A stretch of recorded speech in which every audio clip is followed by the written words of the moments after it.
Hello friends, welcome to my channel Ritesh smart study. दोस्तों, आने वाले कुछ महीनों में रेलवे एनटीपीसी बिहार दरोगा इंटर लेवल मेंस के एग्ज़ाम होने वाले हैं, तो जिसमें मैथ का बहुत सारे क्वेश्चन पूछे जाएंगे। तो मैं यहाँ मैथ्स प्रैक्टिस सीरीज़ का सेट 1 लेके आया हूँ। ये सारे क्वेश्चन बहुत ही महत्वपूर्ण है, इसी तरह क्वेश्चन एग्जाम में पूछे जाते हैं। तो बिना समय गवाए हम लोग अपने पहले क्वेश्चन की ओर चलते हैं। फर्स्ट नंबर क्वेश्चन को देखते हैं। 40 सेंटीमीटर व्यास वाले एक पहिए को 88 मीटर की दूरी तय करने में कितनी बार घूमना पड़ेगा। तो देखिए, पहिए को एक बार घूमने में कितना डिस्टेंस तय करना पड़ता है, जितना उसका परिधि होता है। तो हम लोग पहले पहिए का परिधि निकाल लेंगे। परिधि कितनी हो जाएगी। परिधि का फॉर्मूला होता है हमारा 2πr। इसे और इस तरह से ले सकते हैं कि डायमीटर का फॉर्म में लिखना चाहेंगे तो क्या फॉर्मूला हो जाएगा, π×d, क्योंकि 2r यानी 2 गुना त्रिज्या इक्वल टू हमारा क्या होता है, डायमीटर होता है यानी व्यास होता है। तो कितना हमारा सरकमफ्रेंस हो गया, जो पहिए को एक बार घूमने में जितना डिस्टेंस तय करेगा वो कितना हो जाएगा, π×40 सेंटीमीटर, यानी 40 पाई सेंटीमीटर डिस्टेंस वह तय करेगा। तो देखिए 88 मीटर डिस्टेंस तय करने के लिए, यानी 88 मीटर में कितने सेंटीमीटर हो जाएंगे, इससे पहले हम लोग सेंटीमीटर बदल लेंगे। 88 × 100, और एक बार घूमने में 40 पाई का डिस्टेंस लगता है, तो 40 पाई से इसे डिवाइड कर देंगे।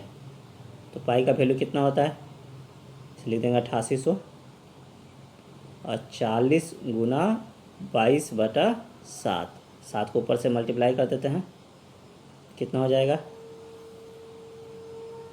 400, और इसे काट लेंगे 10 यानी 70। हमें कितना बार घूमना पड़ेगा, 70 बार घूमना पड़ेगा। आंसर क्या हो जाएगा, बी नंबर। अब चलते हैं नेक्स्ट क्वेश्चन की ओर। दूसरे नंबर क्वेश्चन को देखते हैं। एक गोले की त्रिज्या 6 सेंटीमीटर है, जिसको गलाकर 2 सेंटीमीटर त्रिज्या के कितने गोले बनाए जा सकते हैं। देखिए, एक बड़े गोले से बहुत सारे छोटे गोले बनाने हैं। तो बड़े गोले की त्रिज्या दी हुई है 6 सेंटीमीटर, और छोटे गोले की त्रिज्या दी हुई है 2 सेंटीमीटर। तो दोनों के जो वॉल्यूम होते हैं, जिनका आयतन होता है, उसे हम लोग इक्वेट कर देते हैं। तो बड़े गोले का आयतन कितना हो जाएगा, 4/3 πr1/3। बड़े गोले का मान लेते हैं कि रेडियस r1 है, तो उसका r³ हो जाएगा, फॉर्मूला r1³ हो जाएगा। और मान लेते हैं कि n नंबर ऑफ गोले बनाए जा सकते हैं, तो उसे n से मल्टीप्लाई कर देंगे। और छोटे गोले का कितना हो जाएगा वॉल्यूम, 4/3 πr2 मान लेते हैं रेडियस को।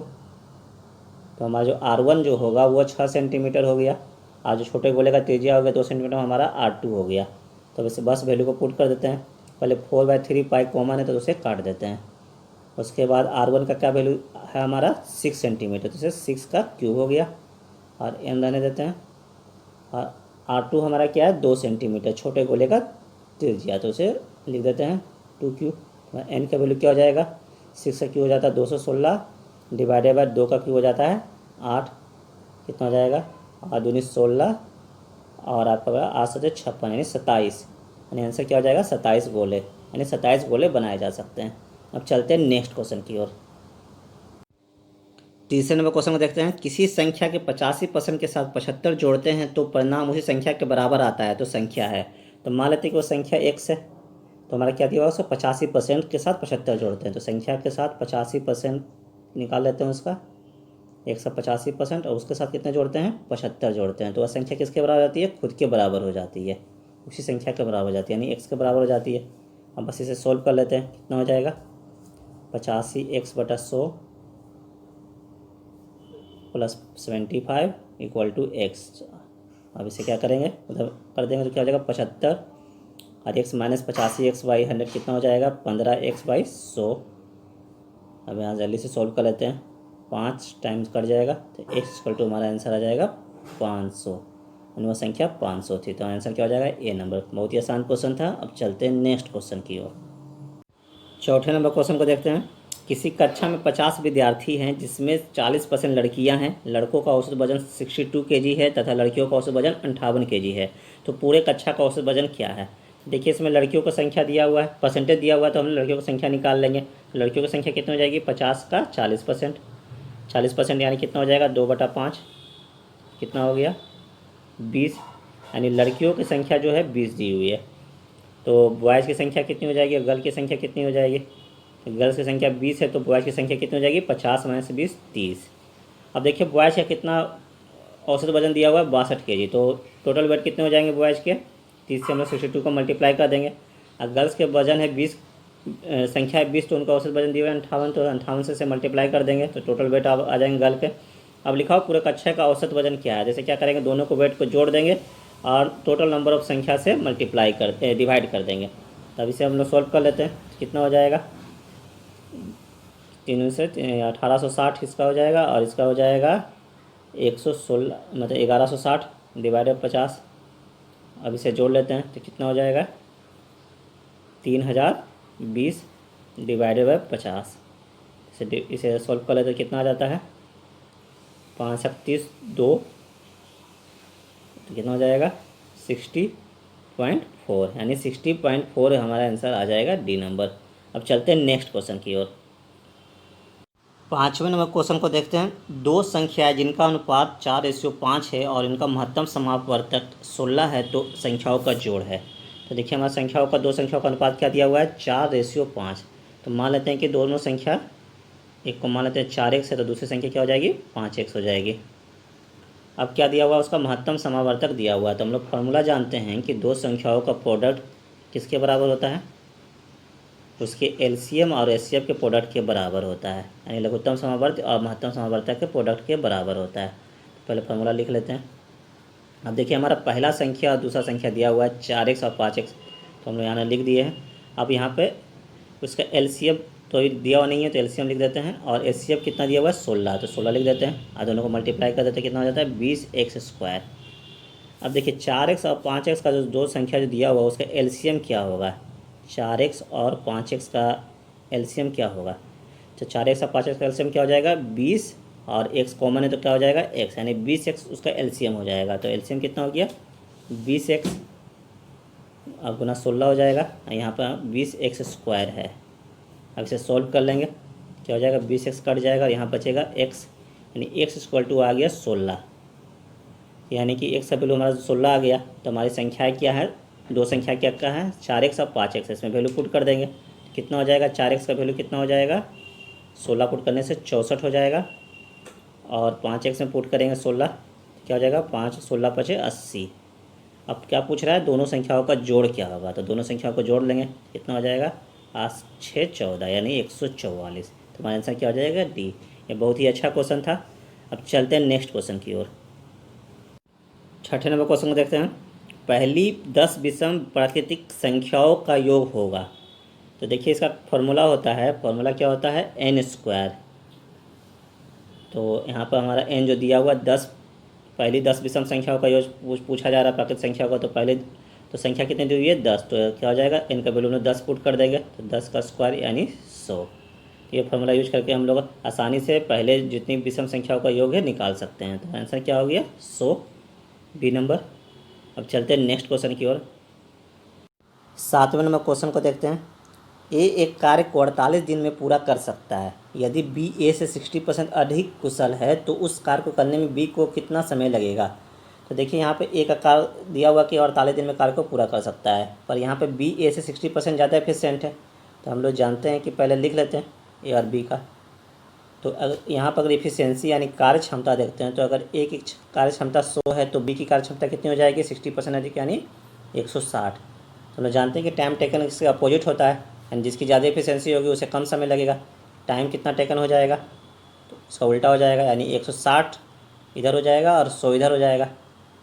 अब जो दिया हुआ है कि तो टाइम टेकन दिया हुआ ए का कार्य करने के दिन दिया हुआ 48 दिन, तो बी की कितनी हो जाएगी, यहाँ पे सामने में x लिख देते हैं और इसका एक रेशियो ले लेते हैं तो हमारा आंसर आ जाएगा। कितना हो जाएगा, इधर काट लेते हैं 5 और 8 6, तो x = कितना आ गया 30 दिन। तो हमारा आंसर क्या हो जाएगा डी नंबर 30 दिन, 30 डेज। तब चलते हैं नेक्स्ट क्वेश्चन की ओर। 8वें नंबर क्वेश्चन देखते हैं। एक त्रिभुज में कोण 4:10:6 के अनुपात में है तो रेडियन में सबसे बड़े कोण का मान क्या होगा। ये बहुत ही आसान क्वेश्चन है। तो हम लोग जानते हैं कि ट्रायंगल का जो तीनों कोण का योग कितना होता है 180 होता है, और जो तीनों कोण हमारा दिया हुआ 4:10:6 में दिया हुआ है, यानी कि इसे हम लोग किस तरह से लिख सकते हैं, पहला कोण को 4x, दूसरे कोण को 10x और तीसरे कोण को 6x लिख के जोड़ देते हैं तो कितना हो जाएगा 20x, जो किसके बराबर है 180 डिग्री के बराबर है। तो x क्या हो जाएगा 9 डिग्री। तो हमें पूछा क्या जा रहा है सबसे बड़े कोण का मान क्या होगा रेडियन में, तो सबसे बड़ा कोण हमारा क्या हो जाएगा 10x। 10x हमारा सबसे बड़ा कोण यानी कितना हो जाएगा, 10x का वैल्यू पर निकाल लेते हैं। x का हमारा आया 9, तो कितना हो जाएगा 10 गुना 9 90। अब इसे रेडियन बदलने के लिए हम लोग क्या करते हैं, इसे पाई बटा 180 से हम लोग मल्टीप्लाई कर देते हैं। कितना हो जाएगा पाई बटा 2। बहुत ही आसान क्वेश्चन था। अब चलते हैं नेक्स्ट क्वेश्चन की ओर। 90 नंबर क्वेश्चन को देखते हैं। एक एकल छूट 5%, 10%, 20% की क्रमागत छूट के बराबर है। तो हम लोग दो डिस्काउंट का फॉर्मूला जानते हैं। मान लेते हैं कि दो डिस्काउंट अगर ए और बी है तो उसका फॉर्मूला क्या हो जाता है डिस्काउंट का, A plus B minus A into B divided by 100। तो यहाँ पर हम लोग ए और बी मान लेते हैं, 5 को ए और 10 को बी मान लेते हैं। तो क्या हो जाएगा 5 plus 10 minus 5 Guna 10 divided by 100। तो कितना हो जाएगा 15 माइनस 0.5। तो कितना हो जाएगा 14.5। अब एक नेक्स्ट वाले को हम लोग सी मान लेते हैं, तो वही फॉर्मूला लगा देंगे। क्या हो जाएगा 14.5 और जो नेक्स्ट छूट हमारा आ रहा है डिस्काउंट आ रहा है 20 आ रहा है, उसे लिख देंगे और सेम फॉर्मूला लगा देंगे 14.5 गुना 20 डिवाइडेड बाई 100। अब इसे सॉल्व कर लेंगे। 5 ऐसे काटे कितना जाएगा 29, 2.9 आ जाएगा। इसे जोड़ लेते हैं, कितना होगा 34.5 माइनस 2.9 यानी कितना हो गया 31.6%। बहुत ही आसान क्वेश्चन था। डी नंबर हमारा आंसर हो जाएगा। अब चलते हैं नेक्स्ट क्वेश्चन की ओर। 10वें नंबर क्वेश्चन को देखते हैं। यदि एक निश्चित राशि पर 10% प्रति वर्ष पर 2 वर्ष की अवधि के लिए साधारण ब्याज और चक्रवृद्धि ब्याज के बीच अंतर 40 है तो राशि कितनी है। तो इसका एक फार्मूला होता है जो मैंने पहले भी आपको वीडियो में बता चुका हूँ कि ये आपका compound interest minus simple interest equal to क्या हो जाता है प्रिंसिपल यानी मूलधन गुना आर बटा 100 का होल स्क्वायर। बस इस फार्मूला में आपको पुट कर देना है। तो दोनों के बीच में जो डिफरेंस दिया हुआ कितना दिया हुआ है 40, उसे लिख लेते हैं। और हमारा प्रिंसिपल नहीं निकालना है तो प्रिंसिपल रहने देते हैं। और इंटरेस्ट कितना है 10%, 10/100 और स्क्वायर से जल्दी से सॉल्व कर देते हैं। तो कितना हो गया P डिवाइडेड बाई 100 40। तो P का वैल्यू हमारा कितना आ गया, P का वैल्यू आ गया 4000 रुपये। तो बस इस फार्मूला पुट पर आपका आंसर आसानी से आ जाएगा। आंसर हो जाएगा सी नंबर। उम्मीद करता हूँ दोस्तों आपको सारे क्वेश्चन समझ में आ गए होंगे।